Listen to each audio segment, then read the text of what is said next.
नमस्कार बच्चों। आज हम 9वीं कक्षा की पहली कविता सीखेंगे। कविता का नाम है नीति के दोहे। ये दोहे हिंदी के मशहूर कवि रहीमदास जी ने लिखे हैं। तो पहले दोहे पढ़ने से पहले हम रहीमदास के बारे में कुछ जानकारी लेंगे। रहीमदास का पूरा नाम है अब्दुल रहीम खान खाना।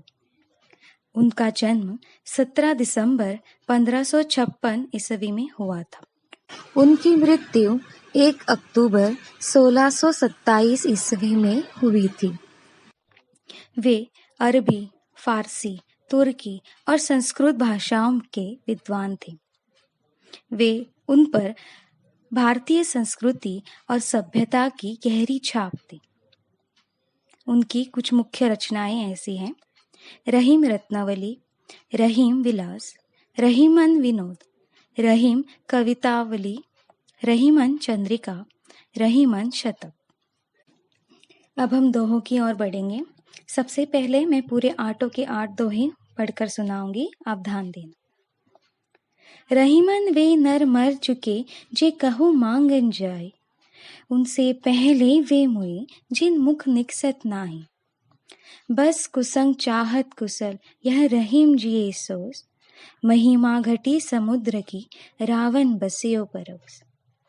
तरुवर फल नाही खात है सरवर पीह न पान, कही रहीम परकाज हित संपत्ति सेंचहि सुजान। रहीमन विपदाहु भली जो थोरे दिन होय, हित अनहित या जगत में जानी परत सब कोय। जो रहीम उत्तम प्रकृति का करी सकत कुसंग, चंदन विष व्यापत नाही लिपटे रहत भुजंग। चित्रकूट में रमे रहे रहीमन अवघत नरेश, जा पर विपदा पड़त है सो आवत यहीं देश। रहीमन धागा प्रेम का मत तोड़ो चटकाए, टूटे से फिर ना मिले मिले गांठ पड़ी जाए। एके साधे सब साधे सब साधे सब जाए, रहीमन मुलही सिंची वो फूले फले अघाए। तो अब हम पहला दोहा लेंगे। रहीमन वे नर मर चुके जे कहूँ मांगन जाए, उनसे पहले वे मुए जिन मुख निकसत नाहि। तो सबसे पहले इन दोहों में जो शब्दों के अर्थ हैं, शब्दार्थ हैं, वो हम लेंगे।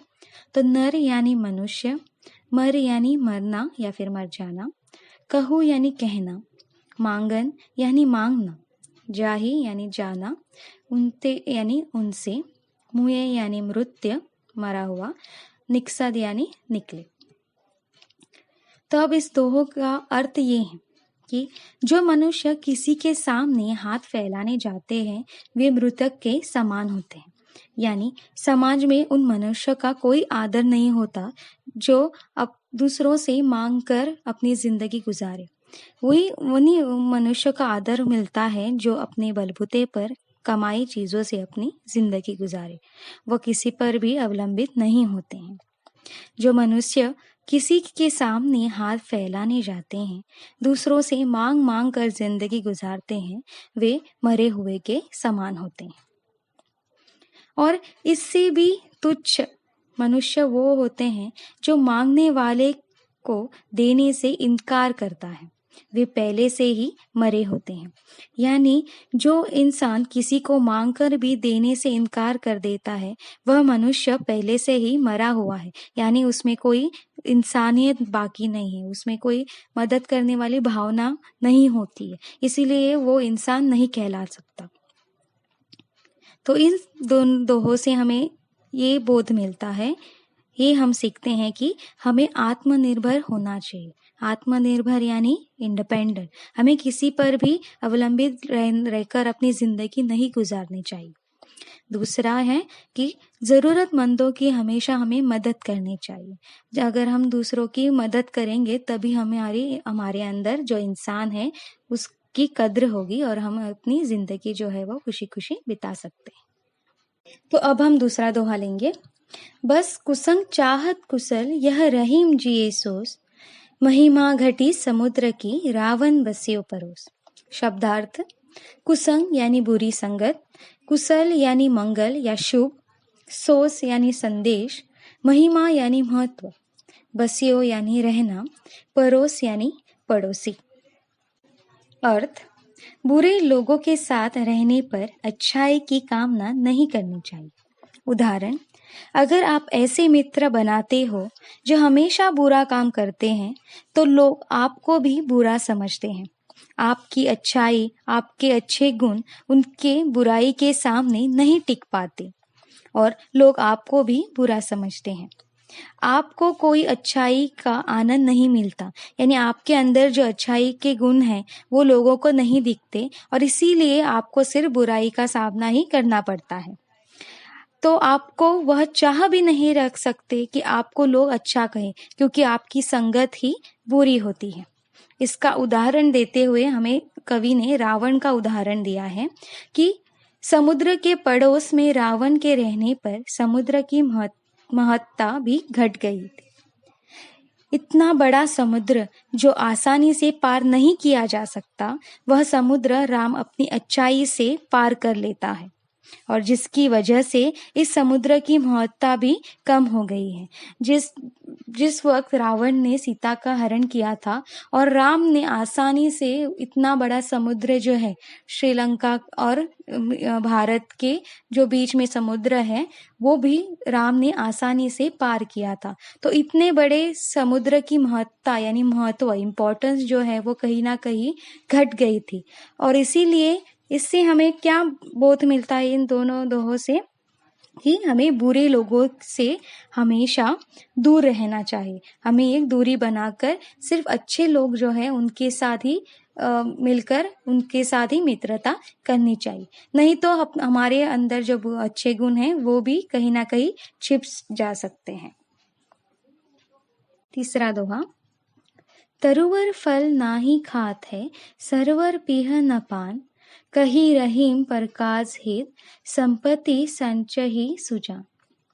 शब्दार्थ, तरुवर यानी पेड़, वृक्ष, सरवर यानी तालाब या सरोवर, पियही यानी पीना, पान यानी पानी, कही यानी कहना, परकाज यानी परोपकारी व परोपकार का भाव, संपत्ति यानी धन दौलत, सेचना यानी इकट्ठा करना, सुजान यानी सज्जन या फिर ज्ञान।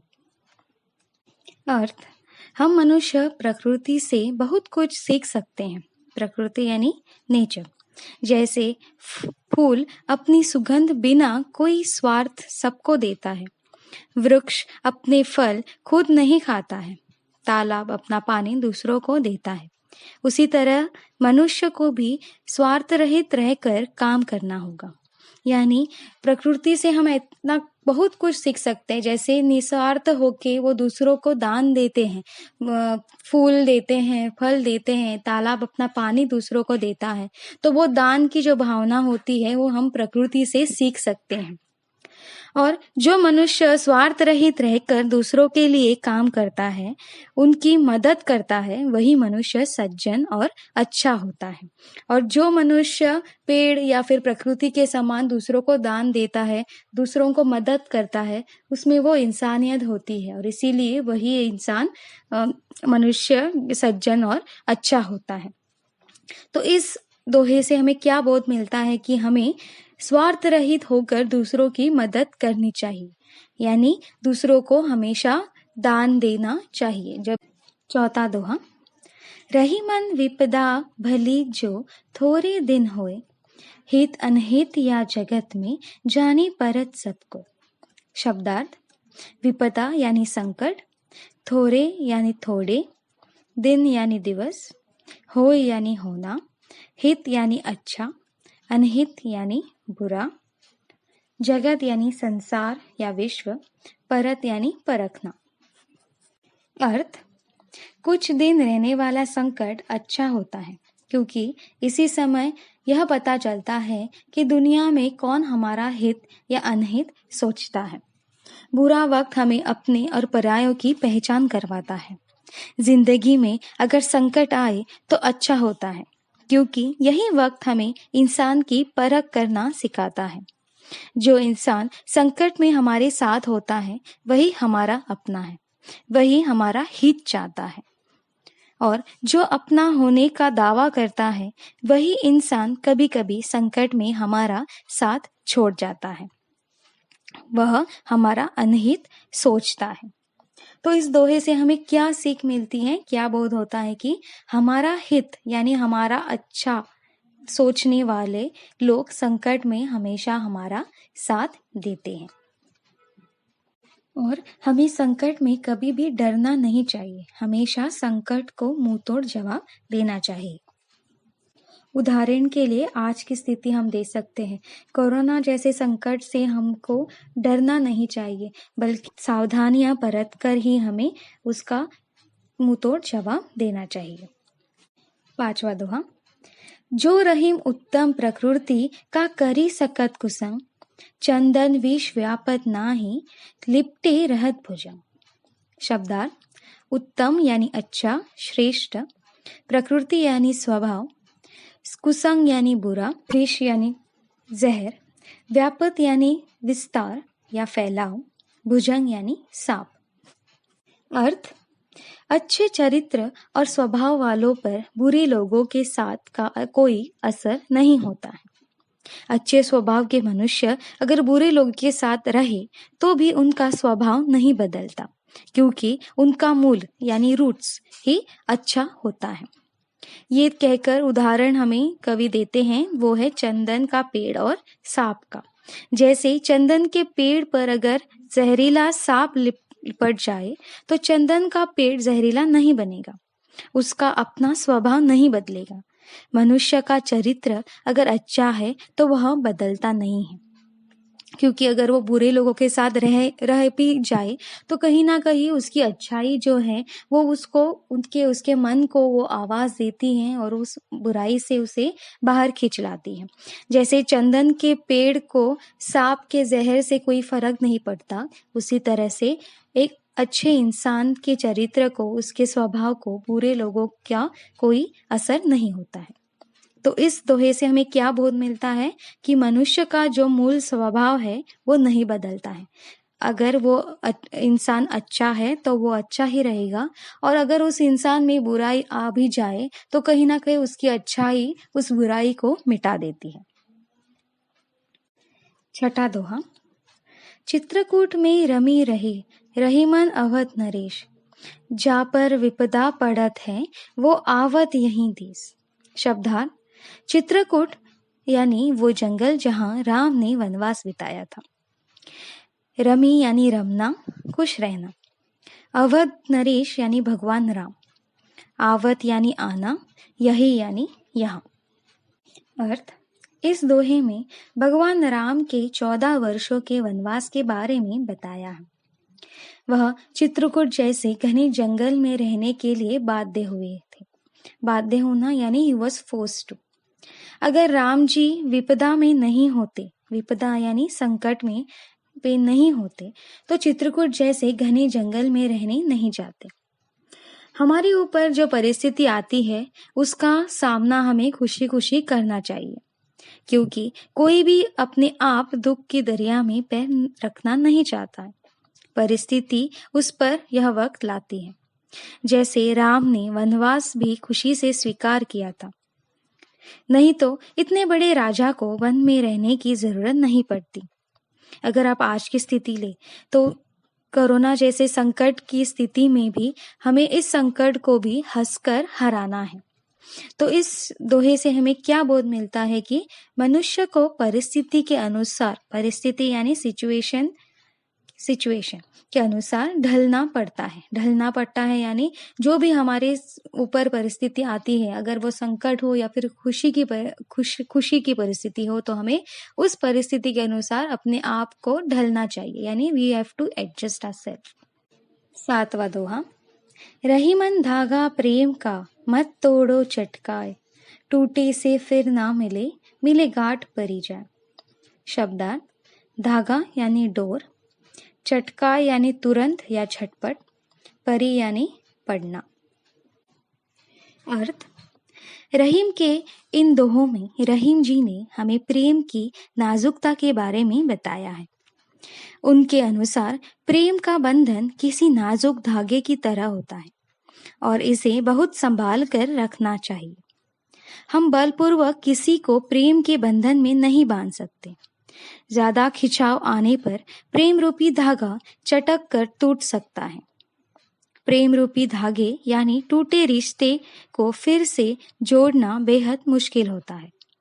अगर हम कोशिश करके प्रेम के रिश्ते को फिर से जोड़ लें, तब भी लोगों के मन में कोई कसक तो बनी ही रह जाती है।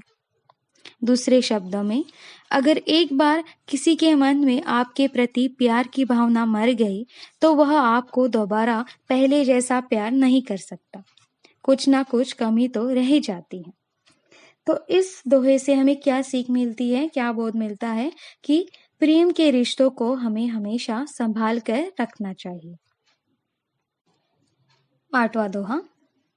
एके साधे सब साधे, सब साधे सब जाय, रहीमन मुलही सिंचिबो, फूले फले अघाय। शब्दार्थ, एके यानी एक, साधे यानी पूर्ण करना, सध्य यानी सीधा, मूलही यानी जड़, सिंचिबो यानी सींचना, अघा यानी तृप्त होना। अर्थ, कवि हमें यह शिक्षा देते हैं कि एक बार में एक ही काम करने चाहिए। हमें एक साथ कई सारे काम नहीं करने चाहिए। ऐसे में हमारे सारे काम अधूरे रह जाते हैं और कोई काम पूरा नहीं हो पाता। एक काम के पूरा होने से कई सारे काम खुद ही अपने आप पूरे हो जाते हैं। जिस तरह किसी पौधे को फल फूल देने लायक बनाने हेतु हमें उसकी जड़ में पानी डालना पड़ता है। हम उसके तने या पत्तों पर पानी डालकर फल प्राप्त नहीं कर सकते। ठीक इसी प्रकार हमें एक ही प्रभु की श्रद्धापूर्वक आराधना करनी चाहिए। अगर हम अपनी आस्था रूपी जल को अलग अलग जगह व्यर्थ बहाएंगे, तो हमें कभी भी मोक्ष प्राप्त नहीं हो सकता। तो इस दोहे से हमें क्या सीख मिलती है कि हम जो भी काम हाथ में ले वह मन लगा कर करें। यानी जो काम हम एक ही काम एक बार ही वो पूरा करके ही बाद में दूसरे काम को हाथ में ले, और इसी तरह से कहीं ना कहीं एक काम करके हमारे दूसरे काम जो है वो आसानी से हो सकते हैं। थोड़े शब्दों में इन दोहों का सारांश ऐसा है कि इनके दोहों में हमें जीवन की सच्चाई झलकती है। तो रहीम के दोहे में हमें जो हमारे जीवन की सच्चाई है वो हमें दिखाई देती है। कवि ने एक और माना है कि मांगने से मनुष्य मृतक यानी मरा हुआ के समान होता है। वही कुसंग से बचने का भी संदेश दिया गया है, यानी बुरे लोगों से हमें बचकर रहना चाहिए। उन्होंने परोपकारी व्यक्ति के लक्षण भी बताए हैं। परोपकारी यानी दानी लक्षण, यानी मनुष्य जो दान करता है वो ही सज्जन या अच्छा होता है। उसी तरह से वे थोड़े दिनों की विपत्ति को अच्छा मानते हैं, यानी उस बुरे संकट के दिनों में ही हमें हमारे अच्छे और बुरा सोचने वाले लोगों की पहचान होती है। कवि के अनुसार हमें दूसरों के साथ अपने मधुर संबंध सदैव बनाए रखना चाहिए, यानी हमारे जो रिश्ते हैं, प्यार के रिश्ते हैं, उनको हमें हमेशा संभाल कर रखना चाहिए। आशा करती हूँ कि आपको ये कविता समझ में आई होगी। धन्यवाद।